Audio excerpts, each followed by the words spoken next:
दोस्तों आपसे पहला प्रश्न पूछा गया, त्रिभुज की मध्यिकाओं का प्रतिच्छेद बिंदु क्या कहलाता है।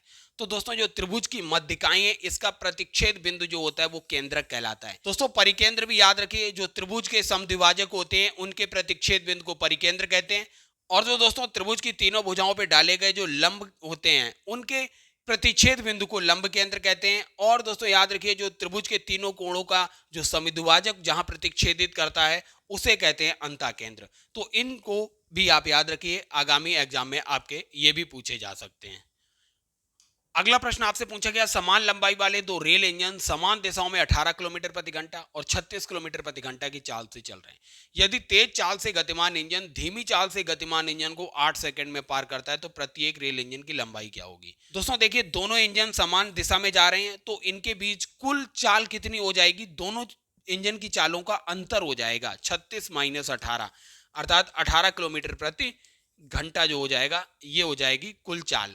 यहाँ देखिए ये 8 सेकंड टाइम दिया हुआ है सेकंड में, यहाँ किलोमीटर प्रति घंटा है, तो इसे आप मीटर पर सेकंड में कर लीजिए। 18 गुणा 5/18 हो जाएगा, तो 18 से 18 कैंसिल, 5 मीटर पर सेकंड जो है दोस्तों ये निकल के आएगा ट्रेन की चाल मीटर पर सेकंड में। अब दोस्तों आपको यहां से रेल इंजन की लंबाई पता चल जाएगी। अब दोस्तों एक रेल इंजन दूसरे रेल इंजन को पार करेगा तो उसमें कितनी दूरी चलेगा, दोनों की लंबाई के योग के बराबर। मतलब अगर इसकी लंबाई एल है तो ये भी एल हो जाएगा, समान लंबाई दी है तो 2l दूरी चलेगा। तो दूरी बराबर क्या होता है, चाल 5 है, समय 8 सेकंड लिया गया, तो 8 पंजे 40/2, अर्थात दोस्तों ये 20 मीटर जो है लंबी आएगी एक ट्रेन। एल की वैल्यू 20 मीटर आई। यही पूछा गया था प्रत्येक रेल इंजन की लंबाई। तीसरा ऑप्शन देखिए बिल्कुल करेक्ट होगा, 20 मीटर। अब दोस्तों आपसे अगला प्रश्न पूछा गया, एक परिवार में पिता माता और 2 बच्चों की औसत आयु 26 वर्ष है। यदि पिता और बच्चों की आयु का योग 62 वर्ष है तो माता की आयु ज्ञात करिए। तो दोस्तों आप देखिए, पिता प्लस माता प्लस 2 बच्चे की औसत आयु कितनी दी हुई है, 26 वर्ष दी हुई है। तो कितने लोग हैं, 1 2 2 4, तो 26 से गुणा 4 का करेंगे तो आपको मिलेगा 6 चौक 24, 4 दूनी 8 और 2 10, 104। मतलब माता पिता और 2 बच्चों की आयु का योग 104 है। अब आपको पिता और बच्चों की आयु का योग 62 दिया था, तो माता की आयु का मिल जाएगा कितना होगा।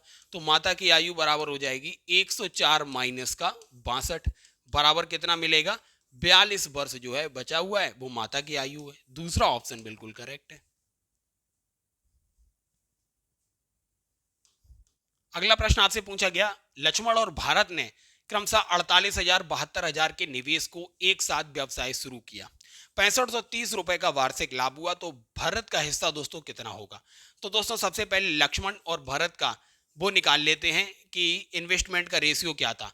तो ये 48,000 बटे 72,000, यहाँ से दोस्तों 3 जीरो से 3 जीरो कैंसिल, 24 दूनी 48, 24 तीयो 72, मतलब 2:3 के अनुपात में इन्होंने मनी इन्वेस्ट किया। तो क्या पूछ रहा है, भरत का हिस्सा कितना होगा। तो भरत का हिस्सा दोस्तों कितना होगा, तो भरत का रेशियो क्या है, 3 है, बटे दोनों का रेशियो का योग हो जाएगा 2 + 3 गुणा जितना अमाउंट प्रॉफिट में आया है 6530। तो ये क्या हो जाएगा, 3/5 गुणा 6530, काट लीजिए क्या हो जाएगा, 5 एकम 5, 5 तीयो 15, 5 छक्का 30, 1306 रुपए का गुणा 3 से करेंगे तो आपको मिलेगा 3,918 रुपए। ये आया भारत का हिस्सा बी, अर्थात दोस्तों पहला ही ऑप्शन बिल्कुल करेक्ट हो जाएगा। अब दोस्तों ये प्रश्न आपसे पूछा गया, यदि दो समांतर रेखाओं को प्रतिच्छेदित करने वाली एक तिर्यक रेखा के एक ही तरफ दो अंतः कोणों का अनुपात 2:3 है, तो दोनों कोणों में बड़ा कोण आपको ज्ञात करना था। दोस्तों जब दो समांतर रेखाओं को कोई रेखा प्रतिच्छेदित करती है तो दो अंतः कोणों का योग जो होता है दोस्तों वो याद रखिए 180 डिग्री के बराबर होता है, 180 डिग्री। अब यहां पर इनका अनुपात दिया था 2:3, तो 2x + 3x बराबर 180 डिग्री होना चाहिए था। तो x की वैल्यू यहां से आएगी 36 डिग्री। जब x की वैल्यू 36 है तो बड़ा कोण निकालना था, बड़ा कोण 3x है, 3 × 36 हो जाएगा, 36 तीयो कितना होगा, 108 डिग्री जो होगा वो बड़ा कोण होगा। इस तरीके से पहला ऑप्शन करेक्ट है। अगला प्रश्न दोस्तों आपसे ये पूछा गया a प्लस बी बराबर 27, ए बी बराबर 140, तो आपको a cube plus b cube निकालना था। दोस्तों a cube plus b cube के लिए आपको a प्लस बी गुणा a square plus b square minus का ए बी, ये फॉर्मूला याद होना चाहिए। a प्लस बी की वैल्यू आपको 27 दी हुई थी, आपको a square plus b square की वैल्यू निकालनी है, तो इसका दोनों तरफ स्क्वायर करिए, तो a square plus b square plus का 2 इंटू ए बी की वैल्यू 140 दी है, रख दीजिए। 27 का स्क्वायर 729 हो जाएगा। यहां से ए स्क्वायर प्लस बी स्क्वायर आपको मिलेगा 729 माइनस 280, तो a square plus b square आपको मिल जाएगा 449। अब दोस्तों ये वैल्यू रख दीजिए, आपको a cube plus b Q मिल जाएगा। ए क्यू प्लस बी क्यू की वैल्यू क्या हो जाएगी, ए प्लस बी है दोस्तों 27 गुणा 449 माइनस 140, तो ये हो जाएगा 27 गुणा 309। जब आप दोस्तों इसे हल करेंगे तो आपको मिलेगा 8343। इस तरीके से दोस्तों आपको तीसरा ऑप्शन बिल्कुल करेक्ट होगा। अगला प्रश्न आपसे पूछा गया साधारण ब्याज से। भारत ने साधारण ब्याज की एक निश्चित दर पर 10,000 रुपए की राशि 2 वर्ष के लिए उधार ली। यदि उसने इस अवधि के अंत में ब्याज के रूप में 2,000 का भुगतान किया हो तो वार्षिक ब्याज दर ज्ञात करनी थी। दोस्तों सिंपल इंटरेस्ट का फॉर्मूला याद रखिए, मूलधन गुणा दर गुणा समय बटे 100 होता है। तो आपको सिंपल इंटरेस्ट दिया था 2,000 रुपए, उसने चुकाए हैं। मूलधन आपको 10,000 रुपए दिया हुआ था, आर आपको निकालना था और टाइम आपको 2 वर्ष दिया था, बटे 100 हो जाएगा। 2 जीरो से 2 जीरो कैंसिल आउट हो गए, तो ये दोस्तों इजीली आपको मिल जाएगा 2,000 बटे 200 बराबर आर। तो ये दोस्तों आपको इजीली मिलेगा 2 धाम 20, अर्थात आर की वैल्यू यहां से मिलेगी 10%। इस तरीके से दोस्तों आपको पहला ऑप्शन करेक्ट हो गया। दोस्तों आपको ये सांख्यिकी से प्रश्न दिया गया था, आपको इसका माध्य निकालना था। तो माध्य बराबर दोस्तों क्या होता है, माध्य बराबर हो जाएगा sigma F x upon sigma F.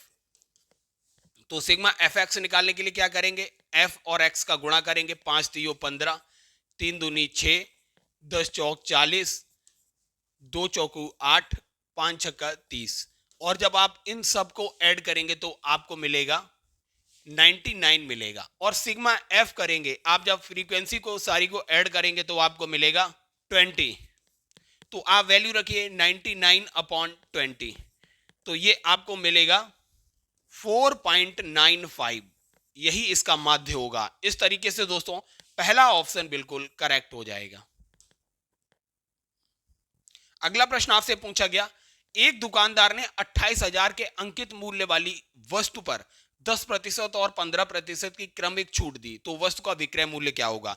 दोस्तों जब भी क्रमिक छूटें दी जाती हैं तो याद रखिए इक्विवेलेंट जो डिस्काउंट होता है वो बराबर होता है। दोस्तों दोनों डिस्काउंट को ऐड करिए, माइनस कर दीजिए दोनों डिस्काउंट के गुणनफल को और डिवाइड 100 से कर दीजिए, तो ये हो जाएगा 25 माइनस 1.5, तो ये आ जाएगा 23.5 टोटल डिस्काउंट उसको मिला।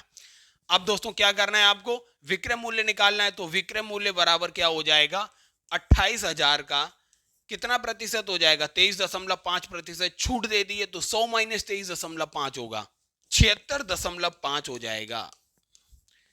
डबल जीरो से डबल जीरो कैंसिल आउट, 280 गुणा 76.5 करेंगे तो ये आएगा 21,420 रुपया जो है कुल विक्रय मूल्य हो जाएगा। इस तरीके से चौथा ऑप्शन बिल्कुल करेक्ट हो जाएगा।